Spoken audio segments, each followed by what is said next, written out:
Hello friends, welcome back to your own channel The Trade Zone. I hope you all are doing well.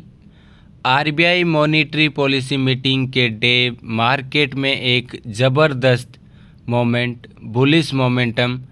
Nifty में almost 300 points का move, bank Nifty में almost 1100 points से ज़्यादा का move. काफ़ी members के सवाल भी आए हैं कि आरबीआई ने रेपो रेट 0.50 से बढ़ाया लेकिन मार्केट को गिरना चाहिए, तो मार्केट इतना बढ़ कैसे गया। तो ये मैं उनके लिए बताना चाहूँगा कि 0.50 रेपो रेट बढ़ना एक्सपेक्टेड था और आरबीआई ने उतना ही बढ़ाया जितना एक्सपेक्टेड था। उसके लिए मार्केट ऑलरेडी तैयार था। और जब फेड ने 0.50 अपना इंटरेस्ट रेट बढ़ाया था तो आप देख सकते हैं Indian market all time high पे ट्रेड कर रहा था और अभी उसमें कम से कम 8 से 10% का करेक्शन ऑलरेडी हो चुका है। तो इसमें आपको और ज़्यादा करेक्शन एक्सपेक्ट करने की ज़रूरत नहीं है। आज निफ्टी में ऑलमोस्ट 300 मतलब फ्राइडे को ऑलमोस्ट 300 पॉइंट्स की एक बुलिश रैली दिखाई दी। अब बात करते हैं कि आने वाले वीक में, अक्टूबर के फर्स्ट वीक में निफ्टी में कैसा परफॉर्म हो सकता है और क्या इम्पोर्टेंट ब्रेकडाउन और ब्रेकआउट लेवल्स रहेंगे। तो जैसे कि आप देख सकते हैं आपके सामने ये 1 डे का निफ्टी चार्ट है और उसमें मैंने इम्पोर्टेंट लेवल है वो मार्क कर रखे। ब्रेकआउट लेवल है वो ग्रीन रैली है, ग्रीन लाइन है वो ब्रेकआउट लेवल है और जो रेड लाइन है वो ब्रेकडाउन पॉइंट है। तो अभी बात करते हैं कि अगर निफ्टी 17,200 के लेवल को ब्रेकआउट करती है तो आपका फर्स्ट टारगेट होगा 17,400, सेकेंड टारगेट होगा 17,600 and your third target will B 17,800। तो आपको 17,200 के नीचे जब तक निफ्टी ट्रेड कर रही है आपको कोई भी बुलिश ट्रेड नहीं लेना है, कोई भी आपको लॉन्ग में एंट्री नहीं लेनी है।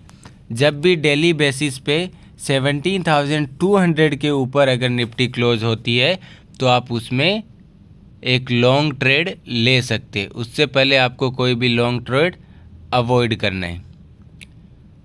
ब्रेकडाउन लेवल है वो 16,930। अगर बैंक निफ्टी 16,930 के लेवल को ब्रेक डाउन करती है तो आपका फर्स्ट टारगेट रहेगा 16,740, second target will B 16,420 and your third target will B 16,200। लेकिन आपको इस साथ में ये भी ध्यान रखना है 16,740 एक बहुत स्ट्रॉन्ग सपोर्ट है, उसको ब्रेक करना बहुत मुश्किल लग रहा है। अगर आप देखें तो इतना मार्केट बियरिश होने के बाद भी 16,800 के लेवल को ब्रेक नहीं कर पाया। और आपको याद रखना है 16,740 का एक बहुत स्ट्रॉन्ग सपोर्ट है। ये देखिए मैं आपको थोड़ा चार्ट को छोटा करके दिखाता हूँ। ये लेवल 16,740, ये जो येलो लाइन है आप देख सकते हैं ये 1 डे कैंडल पे कितना स्ट्रॉन्ग है। तो ये लेवल को आपको ध्यान में रखना है। जब तक ये लेवल ब्रेक नहीं होगा 16,935 एक बार ब्रेक हो सकता है लेकिन 16,740 लेवल ब्रेक होना थोड़ा मुश्किल है। अगर ये ब्रेक हुआ तो आपको 16,500 उसी दिन आते हुए दिखाई दे सकता है, नहीं तो आपको नेक्स्ट डे भी आते हुए दिखाई देंगे। और फिर आपका थर्ड टारगेट रहेगा 16,400 एंड 16,200। तो आपको ये दोनों लेवल्स ध्यान रखना है, ब्रेकडाउन और ब्रेकआउट लेवल। मार्केट में आज इतना एक बुलिश मोमेंटम आया है तो हो सकता है आपको मंडे या फिर ट्यूसडे को एक वापस रीटेस्ट होता हुआ दिखाई दे।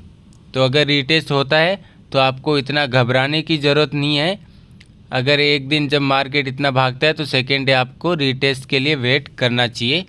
तो अगर आपको मंडे को अगर थोड़ा मार्केट में गिरावट आए तो आपको इतना परेशान होने की ज़रूरत नहीं है।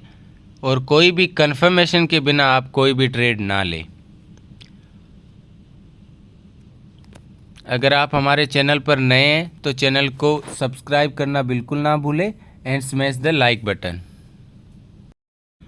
Now let's discuss about bank Nifty, how bank Nifty में perform next week. Bank Nifty में फ्राइडे को ऑलमोस्ट 1100 से ज़्यादा पॉइंट की एक bullish rally, almost bank Nifty ने 3% अप क्लोजिंग दी है फ्राइडे को। तो देखते हैं कि आने वाले वीक में आपको क्या ब्रेकआउट और ब्रेकडाउन लेवल इम्पोर्टेंट रहेंगे और किस लेवल पे आपको एंट्री लेना है और किस पे एग्जिट करना है। बैंक निफ्टी 38,800 का एक स्ट्रॉन्ग रेजिस्टेंस है। अगर बैंक निफ्टी 38,800 के लेवल को ब्रेकआउट करती है तो आपका फर्स्ट टारगेट होगा 39,200, second target 39,800 and third target 40,300। So remember 38,800 resistance. अगर 38,800 लेवल को बैंक निफ्टी ब्रेक करती है अबव साइड तो आपका फर्स्ट टारगेट होगा 39,200, second target 39,800 and third target will B 40,300। तो आपको ये ब्रेकआउट लेवल ध्यान रखना है। आपके अंडरस्टैंडिंग के लिए ये ब्रेकआउट लेवल है वो ग्रीन रैली है और जो ब्रेकडाउन पॉइंट है वो ये रेड लाइन है। तो आपको समझने में ये काफ़ी लाइंस ड्रॉ है। तो आपको मैंने ये, अगर मैं आपको ऐसे नॉर्मली वर्बली बताने जाऊंगा तो आपको थोड़ा हो सकता है कि समझने में थोड़ा परेशानी हो, इसलिए मैंने ये सारे लाइंस टारगेट 1, टारगेट 2, टारगेट 3 के लिए भी मैंने लाइंस ड्रॉ कर रखे। तो अब बात करते हैं कि ब्रेकडाउन पॉइंट क्या होगा। ब्रेकडाउन पॉइंट होगा 38,200। अगर बैंक निफ्टी 38,200 के लेवल्स को ब्रेक डाउन करती है below side, then your first target will be 37,800, second target will be 37,400 and your third target will be 36,800। तो आपको ये दोनों साइड के लेवल्स को याद रखना है। Break down point 38,200 and breakout point 38,800। जब भी बैंक निफ्टी डेली बेसिस पे इन दोनों में से कोई भी लेवल पे अगर क्लोजिंग होती है तो आप उस हिसाब से ट्रेड में एंट्री कर सकते हैं। बिना कोई कंफर्मेशन आपको ट्रेड में कोई एंट्री नहीं करनी है। बैंक निफ्टी में भी मार्केट में आपको मंडे या ट्यूसडे को एक रीटेस्ट दिखाई दे सकता है, तो आपको सावधान रहना है और कोई भी अभी भी आपको कोई पोजीशन आपको कैरी फॉरवर्ड नहीं करना है। जितना हो सके आप सेम डे इंट्राडे में ही प्रॉफिट बुक करें। टाइमली प्रॉफिट बुक करना बहुत ज़रूरी है। अगर आप प्रॉफिट नहीं बुक करेंगे तो अदर्स ट्रेडर बुक करेंगे और बाद में आपका स्टॉक है वो फॉल हो जाएगा। तो आपको ध्यान रखना है। आपके सपोर्ट के लिए टेलीग्राम और व्हाट्सएप ग्रुप का लिंक डिस्क्रिप्शन में दिया हुआ है। आप हमारा टेलीग्राम या फिर व्हाट्सएप ग्रुप ज्वाइन कर सकते हैं। हम पूरी कोशिश करेंगे आपको लाइव मार्केट में सपोर्ट करें। Thank you for watching this video. Have a nice day and happy trading.